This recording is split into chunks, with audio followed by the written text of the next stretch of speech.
ठीक आहे. आपण त्या दिवशी दुसरा जो टॉपिक आहे पीसमिल डिस्ट्रीब्यूशन ऑफ कॅश त्याला सुरुवात करतोय.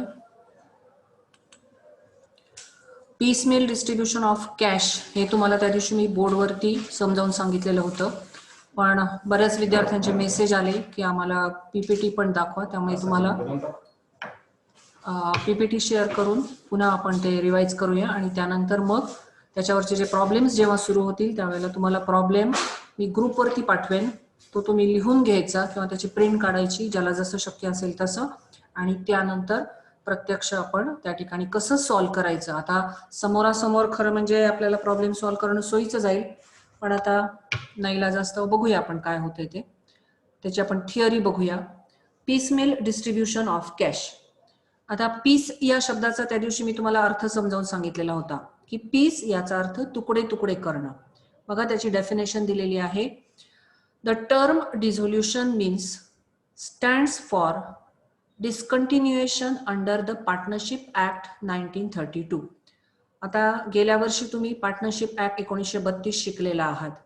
त्यामध्ये ऍडमिशन, रिटायरमेंट आणि डेथ अशा प्रकारच्या 3 घटकांचा अभ्यास केलेला आहे की पार्टनरचे ऍडमिशन झाल्यावरती कसं अकाउंटिंग केलं जातं, एखादा पार्टनर रिटायर्ड झाला तर कसं अकाउंटिंग केलं जातं, आणि एखाद्याची जर डेथ झालेली असेल तर अकाउंटिंग कशा पद्धतीने केलं जातं.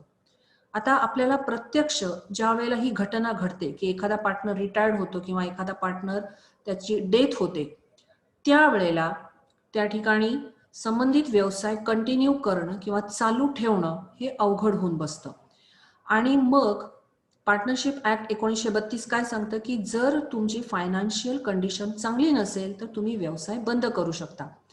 आता फायनान्शियल कंडिशन किंवा आर्थिक परिस्थिती चांगली नाही हे केव्हा दिसून येतं, तर ज्या वेळेला व्यवसाय हा तोट्यात असतो किंवा ज्या वेळेला एखादा पार्टनर रिटायर्ड झाला किंवा त्याची डेथ झालेली असेल तर काम करणाऱ्या लोकांची संख्या कमी होते किंवा पुढे व्यवसाय चालू ठेवणं कंपनीच्या दृष्टीने अशक्य होतं.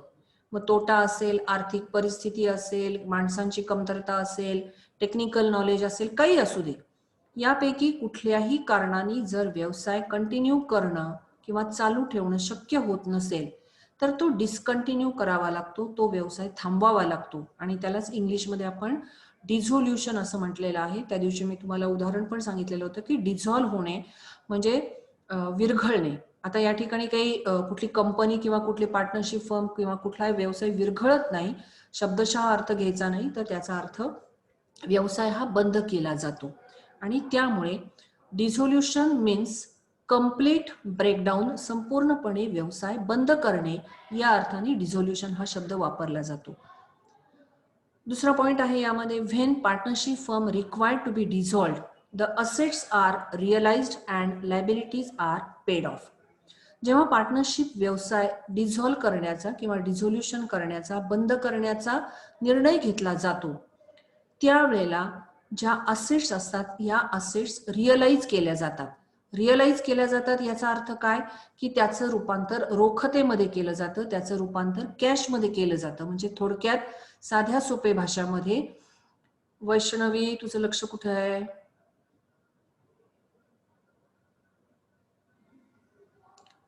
तुमचे व्हिडिओ ऑन करा, मला दिसलं पाहिजे कोण कोण आहे ते, नाही तर ऍबसेंटीला गेला. सगळ्यांचे व्हिडिओ ऑन पाहिजेत, नाही तर नुसतं तिथे हजर व्हायचं. सगळ्यांचे व्हिडिओ ऑन करा. ऋतुजा, वैष्णवी, आरती, सगळ्यांचे व्हिडिओ ऑन करा. मला कळलं पाहिजे तुम्ही हजर येते, नाही तर इथे नुसतं उपस्थित राहायचं आणि ऐकायला कोणीच नाही. व्हिडिओ ऑन होत नाही तो पण मी शिकवायला सुरुवात करणार नाही. चला पटापट. कोमल, साहिल,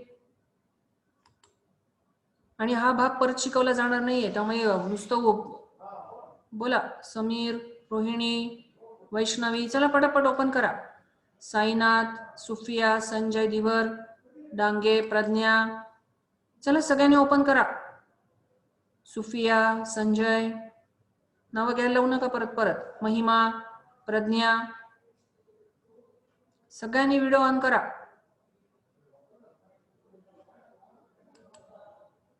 मंजू, आणि लक्ष द्या, हा भाग तुम्हाला परत शिकवला जाणार नाहीये. तर ज्या वेळेला असेट्स या कॅश मध्ये त्या ठिकाणी त्याचं रूपांतर केलं जातं, त्यावेळेला त्यांना त्या ठिकाणी रोखतेत रूपांतर करणं किंवा त्याचं रूपांतर पैशांमध्ये करणं या अर्थाने हा शब्द वापरला जातो. नळे, ऋतुजा, कोण कोण आहेत? टी कोण आहे? ऑन करा व्हिडिओ. ऋतुजा. हा, तर ज्यांनी कोणी व्हिडिओ ऑफ केलाय ना, मला इथे लगेच दिसतंय, मी तर रेकॉर्ड करते इथे. त्यामुळे तुम्ही असं समजू नका की 2 मिनिटं आपण जॉईन झालो आणि मग बाकीची कामं केली. सिरियसली घ्या ही गोष्ट. ज्या वेळेला असेट्स या रिअलाइज केल्या जातात, त्यावेळेला असेट्स विकल्या जातात आणि त्याचं रोखते किंवा पैशांमध्ये रूपांतर होतं. आणि मग या पैशांची उपलब्धता जशी होईल त्या पद्धतीने ज्या लायबिलिटीज असतील, आता लायबिलिटीज कोणकोणत्या असतात, तर लायबिलिटीमध्ये तुम्हाला माहिती आहे की क्रेडिटर्स आहे, बिल्स पेएबल आहे, बँकेचं लोन आहे, किंवा खात्यापेक्षा जास्त रक्कम उचललेली असेल तर ओव्हरड्राफ्ट आहे. अशा प्रकारच्या लायबिलिटीज या पेड केल्या जातात. पण कुठल्याही असेट्स विकल्या जात असताना किंवा रिअलाइज होत असताना त्या टप्प्याटप्प्याने विकल्या जातात. उदाहरणार्थ, समजा मला टेबल विकायची आहेत ऑफिसमधली, माझ्या ऑफिसमध्ये 10 टेबल्स असतील तर ती 10च्या 10 टेबल्स ॲट ए टाइम विकली जाणार नाहीत. त्यातले 2 टेबल आज विकले जातील, त्याचे मला पैसे मिळतील, उरलेले 2 नंतर विकले जातील, उरलेले नंतर विकले जातील. म्हणजे अशा पद्धतीने ज्या वेळेला या असेट्स विकून त्याचे मला पैसे मिळतील, तर जसे पैसे येतील तशा पद्धतीने मी लायबिलिटीज ह्या पेड करणार आहे. आणि मग या लायबिलिटीज पेड करत असताना जेवढे पैसे आले तेवढे पैसे मी लायबिलिटीला पेड करणार आहे. म्हणजेच टप्प्याटप्प्याने पैसे येणार आहेत, टप्प्याटप्प्याने पैसे पेड केले जाणार आहेत. आणि उरलेल्या असेट्स तशाच राहणार आहेत आणि उरलेल्या असेट्सचे पैसेही नंतर दिले जाणार आहेत. आणि त्यामुळे अशा पद्धतीने तुकड्या तुकड्यांनी किंवा टप्प्याटप्प्यांनी जे पैसे दिले जातात त्याला पिसमेल डिस्ट्रीब्युशन ऑफ कॅश या नावाने ओळखलं जातं. तुम्हाला सगळ्यात शेवटचं दिसतंय, this method of distribution is called as piecemeal distribution. त्यानंतर लायबिलिटीजचं क्लासिफिकेशन, त्या दिवशी मी तुम्हाला बोर्डवरती सांगितलेलं होतं. The liabilities are classified into 3 major categories. Classify करणं याचा अर्थ त्याचं त्या ठिकाणी बायफर्गेशन करणं किंवा त्याचे प्रकार आहेत. यामध्ये एक्सटर्नल लायबिलिटीज, इंटरनल लायबिलिटीज आणि कॅपिटल अकाउंट. आता एक्सटर्नल मध्ये प्रेफरन्शियल लायबिलिटीज आणि अदर लायबिलिटीज यांचा समावेश होतो. यामध्ये मी तुम्हाला सांगितलेलं आहे, तुम्हाला त्या दिवशी चार्टही लिहून दिलेला होता की प्रेफरन्शियल लायबिलिटी मध्ये गव्हर्नमेंटचे ड्यूज, म्हणजे गव्हर्नमेंटचे जर काही पैसे द्यायचे असतील तर ते जमा करावे लागतात. त्यानंतर लेबर म्हणजे तुमच्याकडे काम करणारा जो कामगार असेल त्याचे काही पैसे असतील तर ते नंतर दिले जातात. आणि शेवटी रिअलायझेशन एक्सपेन्सेस किंवा डिझोल्युशन एक्सपेन्सेस, म्हणजेच ही जी सगळी रिझोल्युशनची प्रोसेस आहे त्यासाठी येणारा जो खर्च आहे, या खर्चाची तरतूद ही सगळ्यात आधी करावी लागते. म्हणजे जोपर्यंत तुम्ही गव्हर्नमेंट, लेबर किंवा रिअलायझेशन एक्सपेन्सेस पेड करत नाहीत त्यालाच शब्द वापरलेला आहे preferential liabilities.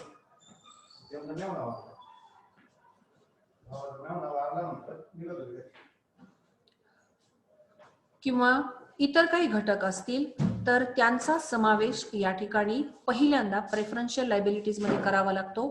Preferential liabilities paid झाल्यानंतर तुम्हाला अदर लायबिलिटीज, मग अदर लायबिलिटीज असतील त्या सेक्युअर्ड आणि त्यानंतर अनसेक्युअर्ड. म्हणजे आता आपण जी चर्चा केली की लायबिलिटीला असणारे क्रेडिटर्स असतील, बिल्स पेएबल असतील, बँक लोन असेल, बँक ओव्हरड्राफ्ट असेल, यासारख्या ज्या लायबिलिटीज आहेत ज्या सेक्युअर्ड आहेत त्या आधी पेड केल्या जातील आणि अनसेक्युअर्ड आहेत या नंतर पेड केल्या जातील. म्हणजे क्लासिफिकेशन मधला पहिला जो घटक आहे तो आहे एक्सटर्नल लायबिलिटी. त्यामध्ये प्रेफरन्शियल आणि अदर लायबिलिटीज. प्रेफरन्शियल मध्ये 3 घटक, गव्हर्नमेंट ड्यूज, लेबर ड्यूज आणि रिअलायझेशन किंवा डिझोल्युशन एक्सपेन्सेस. आणि अदर लायबिलिटीज मध्ये सेक्युअर्ड क्रेडिटर्स आणि अनसेक्युअर्ड क्रेडिटर्स यांचा समावेश होतो. आता पुढचा मुद्दा आहे की यांचं पेमेंट कशा पद्धतीने करायचं, त्याला म्हटलेलं आहे ऑर्डर ऑफ पेमेंट. हे तुम्ही लिहून घ्या, त्या दिवशी तुम्हाला सांगितलेलं आहे, किंवा स्क्रीनशॉट काढून घ्या. जसं तुम्हाला जमेल तशा पद्धतीने तुम्ही या ठिकाणी ही माहिती लिहून घेत चला. The assets are realise gradually. Gradually म्हणजे टप्प्याटप्प्याने किंवा हळूहळू. And the cash available is applied as per the following order. जशी कॅश अवेलेबल होईल, असेट्स आर रिअलाइज. रिअलाइज या शब्दाचा अर्थ लक्षात घ्या, रोखतेत रूपांतर होणं किंवा पैशात रूपांतर होणं. जसे पैसे उपलब्ध झाले, जशी कॅश अवेलेबल झाली, ती कॅश कशा पद्धतीने पे करायची आहे. तर बघा, पुन्हा तोच चार्ट तुम्हाला या ठिकाणी दिसतोय. पहिला आहे एक्सटर्नल लायबिलिटीज. त्यामध्ये फर्स्ट पे प्रेफरन्शियल लायबिलिटीज, म्हणजे ऑर्डर ऑफ पेमेंट मध्ये तुम्हाला पहिला क्रमांक आहे हा रिअलायझेशन एक्सपेन्सेस, दुसरा आहे गव्हर्नमेंट ड्यूज आणि लेबर ड्यूज. तर या लेवलला, फर्स्ट इयरच्या लेवलला गव्हर्नमेंट ड्यूज किंवा लेबर ड्यूज अजून तरी आलेले नाहीत. त्यामुळे लक्षात काय ठेवायचं आपल्याला, की आपण रिअलायझेशन एक्सपेन्सेस पहिल्यांदा पेड करणार आहोत. समजा तुम्ही असेट्स विकल्या आणि असेट्स विकून तुम्हाला 500 रुपये मिळाले आणि तुमचे रिअलायझेशन एक्सपेन्सेस आहेत 800. तुमच्या हातात पैसे मिळालेले आहेत 500, तुमची लायबिलिटी आहे 800. तर पहिल्यांदा 500 पेड करायचे, त्यानंतर पुढची अमाऊंट अवेलेबल होईल त्यातनं उरलेले 300 पेड करायचे. पण जोपर्यंत रिअलायझेशन एक्सपेन्सेस किंवा प्रेफरन्शियल लायबिलिटीज पेड केली जात नाही तोपर्यंत पुढे जायचं नाही. म्हणजे फर्स्ट पे प्रेफरन्शियल लायबिलिटीज. त्यानंतर दुसरं आहे देन पे अदर लायबिलिटीज. या अदर लायबिलिटीज मध्ये आता तुम्हाला सांगितल्याप्रमाणे creditors, bills payable, loan, bank overdraft किंवा इतर ज्या काही लायबिलिटीज दिलेल्या असतील त्या त्यांच्या रेशोनुसार द्यायच्या आहेत. त्यामध्ये सेक्युअर्ड लायबिलिटीज आधी आणि अनसेक्युअर्ड लायबिलिटीज नंतर. त्यानंतर तिसरा नंबर लागतो then payment of internal liabilities, IE याचा अर्थ that is loans from partner. मग जे पार्टनर्स असतील, 2 पार्टनर्स असतील, 3 पार्टनर्स असतील, त्यांच्याकडनं हे घेतलेलं जे लोन असेल ते लोन पेड केलं जातं. त्यानंतर सगळ्यात शेवटी पैसे उरले तर पेमेंट ऑफ कॅपिटल अकाउंट. पुन्हा एकदा ऑर्डर ऑफ पेमेंट पहा. तुम्ही लिहून घेत असाल तर तुम्हाला वेळ मिळेल. फक्त हे जे रेड मध्ये दिलेलं आहे ना तुम्हाला, ते जरी तुम्ही लिहून घेतलं तरी तुमच्या लक्षात राहण्यासारखं आहे. फर्स्ट पे प्रेफरन्शियल लायबिलिटीज, त्यामध्ये रिअलायझेशन एक्सपेन्सेस लक्षात ठेवायचे.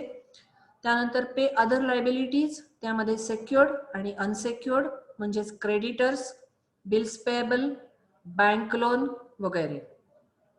ते पेड केल्यानंतर मग पेमेंट ऑफ इंटरनल लायबिलिटीज, त्यामध्ये लोन फ्रॉम पार्टनर आणि शेवटी पार्टनरचं कॅपिटल अकाउंट. ही ऑर्डर ऑफ पेमेंट प्रॉब्लेम सोडवल्यानंतर आपल्याला खाली लिहून दाखवावी लागते. त्यानंतर ज्या पद्धतीने या ठिकाणी हे पेमेंट केलं जातं त्याची एकच पद्धत तुम्हाला अभ्यासाला आहे. जुन्या सिलेबसमध्ये 2 पद्धती होत्या. एक पद्धत आहे सरप्लस कॅपिटल मेथड आणि दुसरी आहे मॅक्झिमम लॉस मेथड, पण ती नवीन सिलेबसमध्ये कॅन्सल केलेली आहे आणि त्यामुळे आपल्याला फक्त सरप्लस कॅपिटल मेथड याच पद्धतीचा अभ्यास करायचा आहे. तुम्ही याचा स्क्रीनशॉट काढून घ्या किंवा तुम्ही लिहून घ्या. मी स्लाइड तोपर्यंत ठेवतेय, काही काळजी करू नका. आणि त्यातूनही पुन्हा ग्रुपवरती मी प्रॉब्लेम आणि हे शेअर करणारच आहे, त्यावेळेला तुम्हाला या माहितीचा उपयोग होईल. Surplus capital method. This is simple method of distribution of cash among partners. म्हणजे आपण सगळ्यात शेवटी जे पार्टनर्सना कॅपिटल देणार आहोत, तर कुठल्या पार्टनर्सचं सरप्लस कॅपिटल आहे किंवा जास्तीचं कॅपिटल आहे. 3 पार्टनर्स असतील तर तिघांपैकी सगळ्यात जास्त म्हणजे 1 नंबरला कोणाचं आहे, 2 नंबरला कोणाचं आहे, 3 नंबरला कोणाचं आहे. अशा पद्धतीने ज्या वेळेला हे कॅश डिस्ट्रीब्यूट केली जाते माळी सोनाली, काय व्हिडिओ ऑफ करताय? मला इथे दिसतायत लगेच नावं.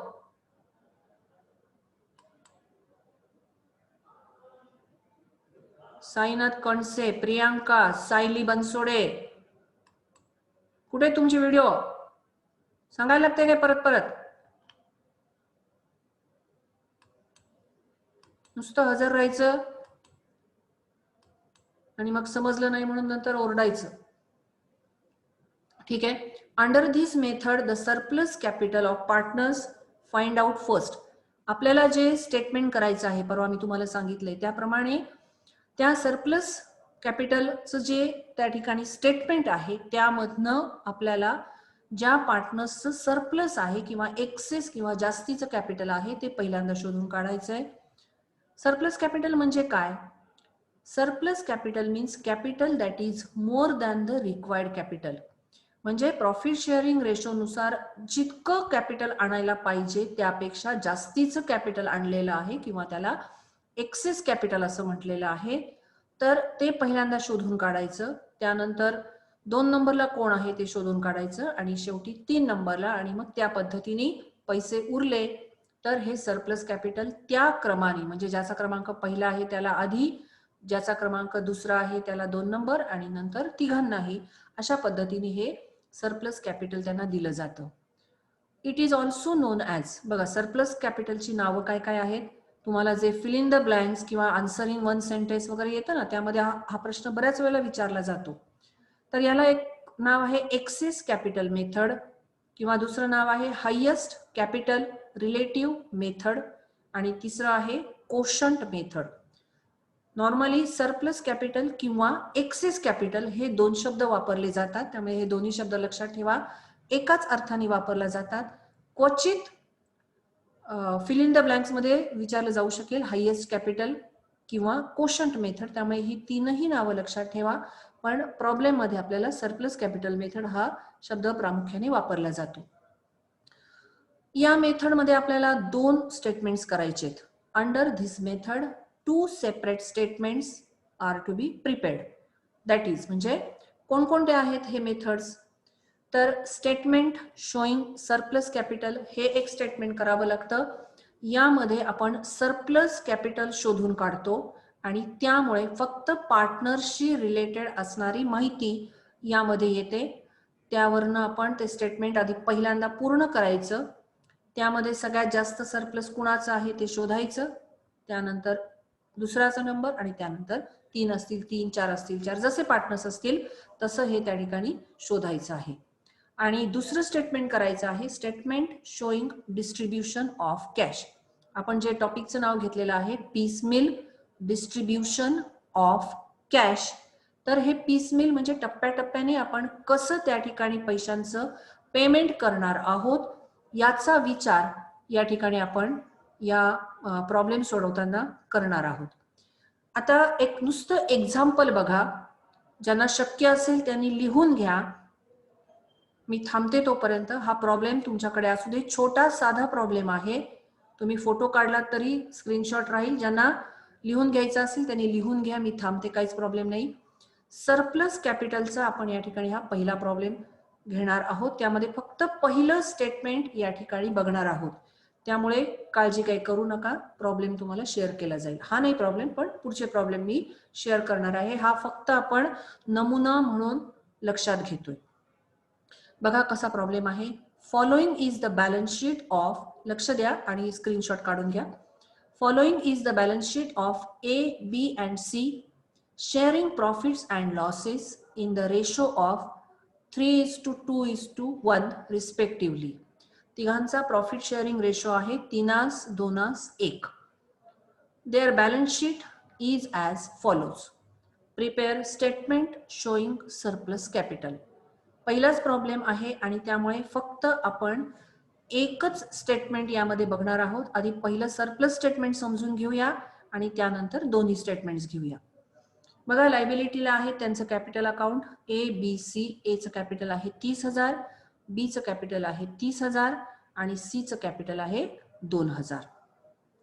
टोटल असेट्स तुम्हाला दिलेले आहेत 80,000 आणि दोन्हीकडची टोटल आहे 80,000. बघा काय दिलेलं आहे प्रॉब्लेम मध्ये, एबीसी पार्टनर्स आहेत, त्यांचा रेशो 3:2:1 आहे आणि बॅलन्स शीट दिलेला आहे, त्यामध्ये फक्त लायबिलिटीला कॅपिटल दिलेले आहेत, ए 30,000, बी 30,000, सी 20,000 आणि टोटल असेट्स आहेत 80,000.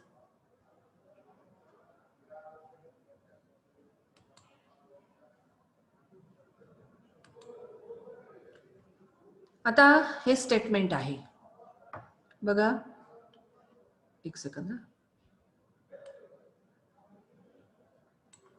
हे जे स्टेटमेंट आहे, हे स्टेटमेंट अशा पद्धतीने करायचं. 4 कॉलम आपण आखलेले आहेत. एक आहे पर्टिक्युलर्स आणि त्यानंतर जेवढे पार्टनर्स असतील, आता 3 पार्टनर्स आहेत म्हणून 3 कॉलम आखलेले आहेत, ए, बी आणि सी.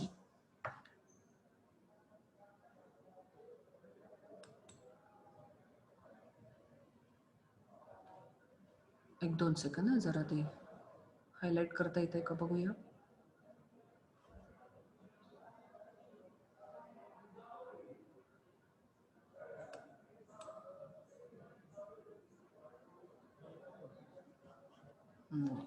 मी म्हणतो होतं समजा काही असं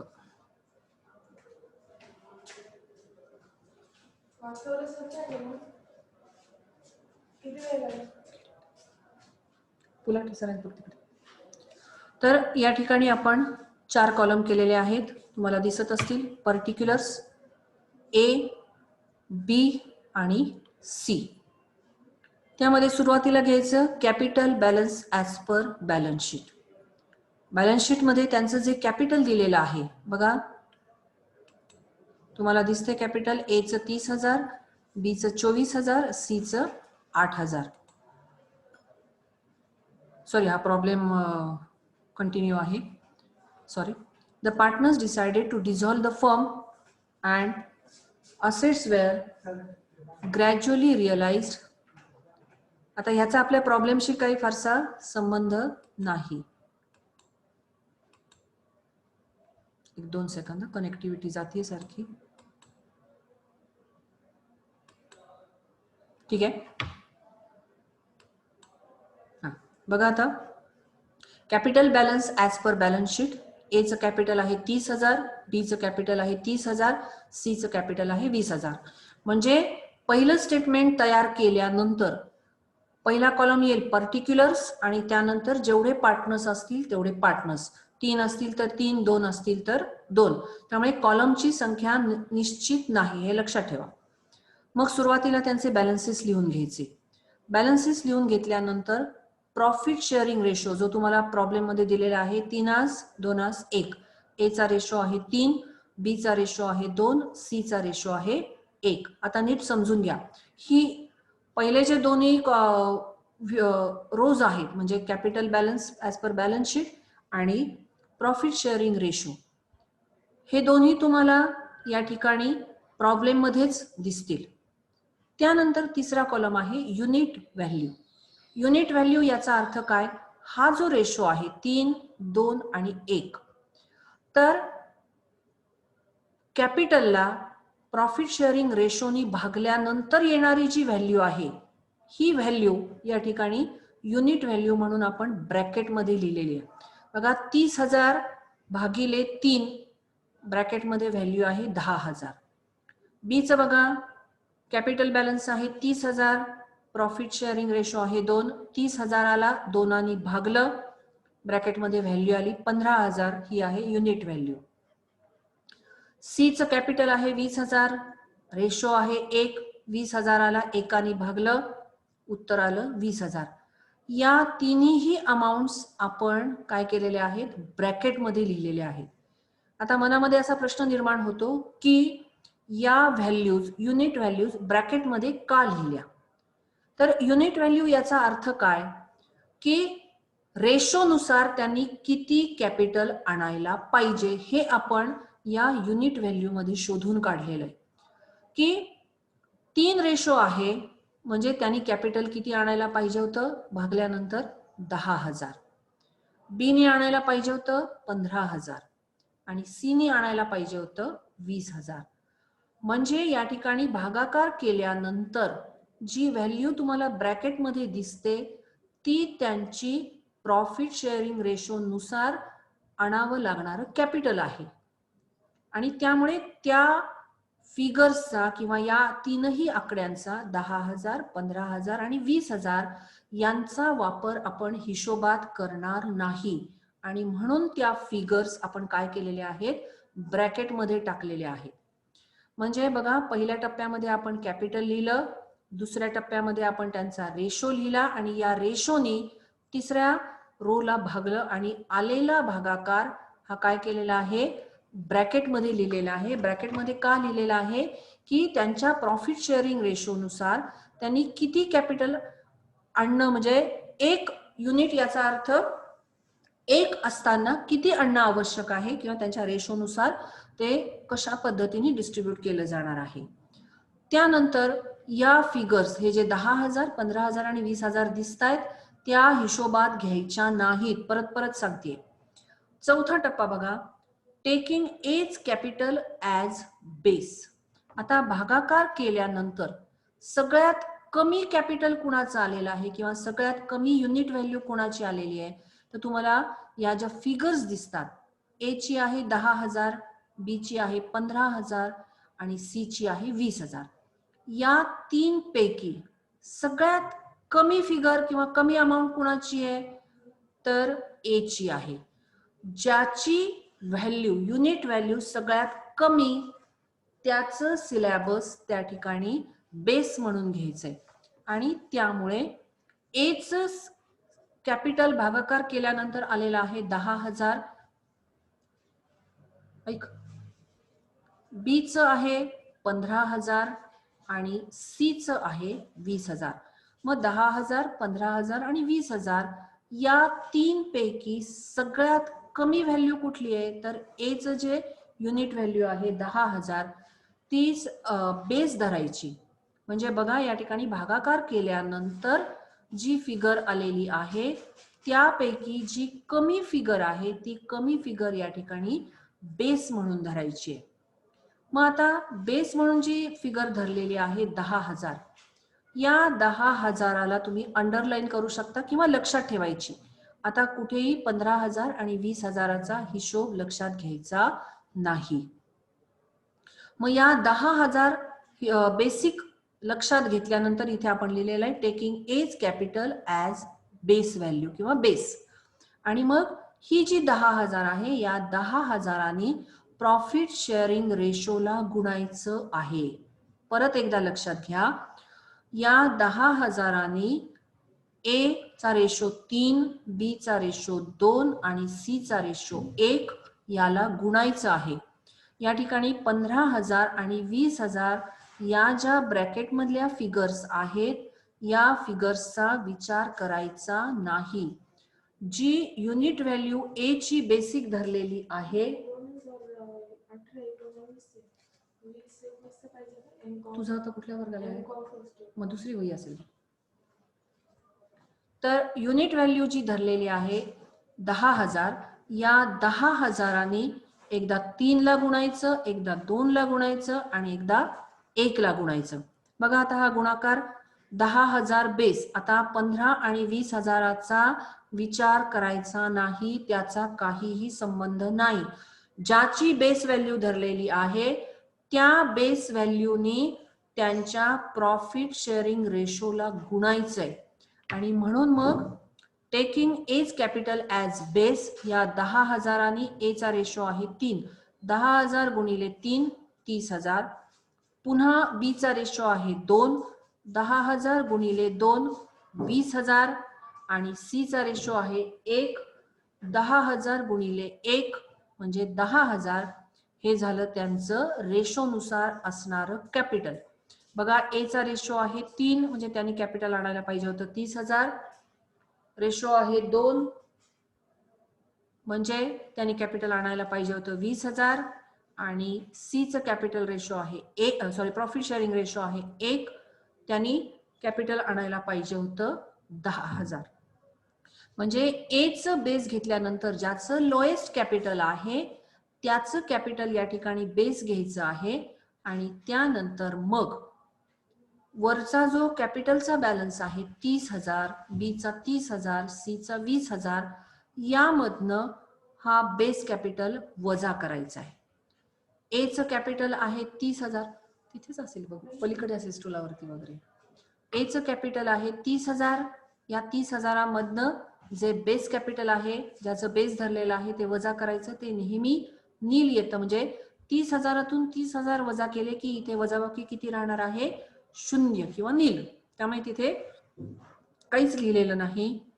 बीचं बघा, बीचं कॅपिटल होतं 30,000, त्यातनं हे 20,000 वजा केले, म्हणजे बघा हिशोबात हे 15,000 घेतलेले नाहीत. परत सांगते, 30,000तनं हे 20,000 वजा केले, कॅपिटल उरलं 10,000. याला काय नाव दिलेलं आहे आपण? Surplus capital. म्हणजे बीचं सरप्लस कॅपिटल किती आहे? 10,000. सीचं बघा, सीने आणलेलं कॅपिटल होतं 20,000. एचं बेस धरल्यानंतर त्याचं कॅपिटल आलं 10,000. या 20,000तून हे 10,000 वजा करायचे आणि त्याचाही बॅलन्स किती आलेला आहे? सरप्लस 10,000. म्हणजे या पहिल्या टप्प्यावरती एचं सरप्लस कॅपिटल बेस असल्यामुळे लक्षात ठेवा नेहमी नील येतं, 0 असतं. आणि बीचं 10,000, सीचं 10,000. हा पहिला टप्पा, पहिल्या टप्प्यातलं सरप्लस कॅपिटल आपण शोधून काढलेलं आहे. त्यानंतर पुन्हा प्रॉफिट शेअरिंग रेशो, PSR म्हणजे प्रॉफिट शेअरिंग रेशो. आता एचं झालेलं आहे बॅलन्स नील, उरले आहेत बी आणि सी. त्यामुळे मग बीचं लिहिलं 2, तोच रेशोत बदल करायचा नाही. आणि सीचा 1, म्हणजे 2:1. तेच रिपीट केलेलं आहे. हेच टप्पे आपल्याला पुन्हा रिपीट करायचे आहेत. मग काय काढलेलं होतं आपण? Unit value. तशीच या ठिकाणी सुद्धा युनिट व्हॅल्यू काढायची. युनिट व्हॅल्यू काढण्यासाठी आता जे सरप्लस कॅपिटलचं बॅलन्स उरलेलं आहे 10,000, त्याला प्रॉफिट शेअरिंग रेशोनी भागायचं आहे. 10,000 गुणिले 2. मग अशी काय केलं होतं आपण? 30,000 गुणिले 3, 2 आणि 1. त्या पद्धतीने आता सरप्लस कॅपिटल उरलेलं आहे 10,000, त्याला 2 भागायचं. 2 हा रेशो कुणाचा आहे? बीचा आहे. आणि 1 रेशो कुणाचा आहे? सीचा आहे. मग 10,000ला एकदा 2 भागायचं आणि 10,000ला एकदा त्याच्या रेशोनी भागायचं 1. 10,000ला 2 भागल्यावर उत्तर किती येतं? 5,000. 10,000ला 1 भागल्यावर उत्तर किती येतं? 10,000. या दोन्ही फिगर्स आपण पुन्हा ब्रॅकेटमध्ये टाकलेले आहेत. ब्रॅकेटमध्ये टाकायचं कारण का?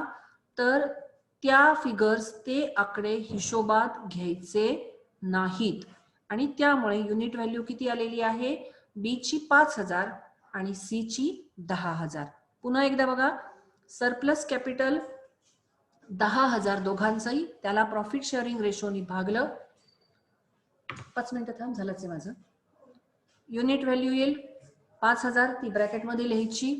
सीची ब्रॅकेटमध्ये आलेली व्हॅल्यू आहे 10,000.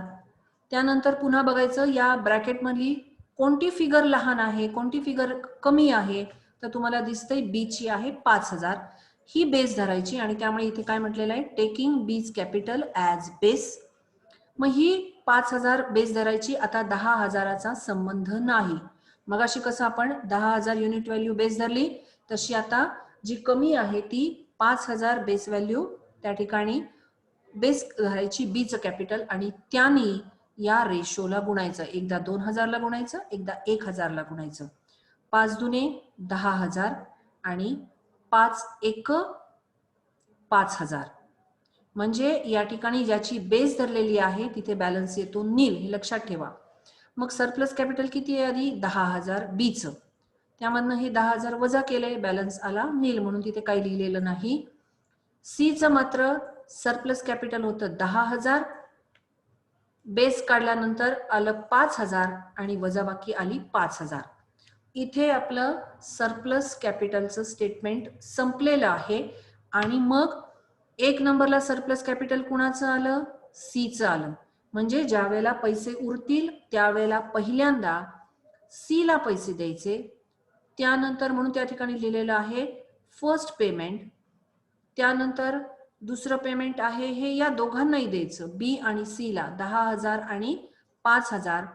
आणि त्यानंतर तिघांनाही त्या ठिकाणी 30,000, 20,000 आणि 10,000 असा ज्या वेळेला रेशो येईल त्यावेळेला तिघांनाही ते पेमेंट करायचं आहे. म्हणजे अशा पद्धतीने आपण हे फक्त स्टेटमेंट शोईंग सरप्लस कॅपिटल पाहिलेलं आहे. ज्या वेळेला ऍक्च्युअल प्रॉब्लेम आपण दोन्ही मेथड्स म्हणजे दोन्ही स्टेटमेंटनी सॉल्व्ह करू त्यावेळेला मी आधी तुम्हाला प्रॉब्लेम ग्रुपवर पाठवेन, तो तुम्ही लिहून घ्यायचा आहे आणि त्यानंतर सॉल्व्ह केलेला प्रॉब्लेम मी पीपीटी मध्ये शेअर करेन आणि एक्सप्लेन करेन, त्यावेळेला तुम्ही तो लिहून घ्यायचा आहे. ठीक आहे. आता या ठिकाणी आपण थांबूया कारण वेळ संपत आलेली आहे. कुणाची काही शंका असेल तर तुम्ही विचारू शकता. मी तुम्हाला अनम्यूट करते, आपल्याकडे फारसा वेळ नाहीये.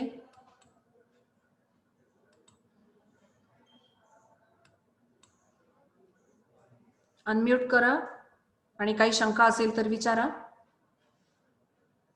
बोला. फार कमी वेळ शिल्लक आहे, काही शंका असेल तर विचारा. अनम्यूट करा, ते स्पीकरचं बटन आहे त्याच्यावरती क्लिक करा. आणि कोणीतरी ही जी पार्टिसिपंट्सची यादी आहे ना त्याचा फोटो काढून शेअर करा. मी शिकवतानाचे फोटो परवा कोणीतरी शेअर केले होते, ती यादी नकोय मला. पार्टिसिपंट्सची जी यादी आहे ते शेअर करा. बोला, काही शंका आहे का? हॅलो, काही नाही शंका? थांबूया मग. ठीक आहे. आता शनिवारचा जो तास आहे त्या दिवशी मी तुम्हाला आधी प्रॉब्लेम पाठवेन आणि त्यानंतर जे सोल्युशन आहे म्हणजे दोन्ही स्टेटमेंट्स जी आहेत ही स्टेटमेंट्स त्या ठिकाणी तुम्ही मी पीपीटी मध्ये शेअर करेन आणि तुम्ही ते त्या पद्धतीने सॉल्व्ह करायचंय. ठीक आहे, मग संपूया आपण. Okay, thank you. कोणीतरी मला स्क्रीनशॉट शेअर करून पाठवा. हा, आणि जास्तीत जास्त विद्यार्थ्यांनी सहभागी व्हा. हा भाग परत शिकवला जाणार नाही. Okay, thank you.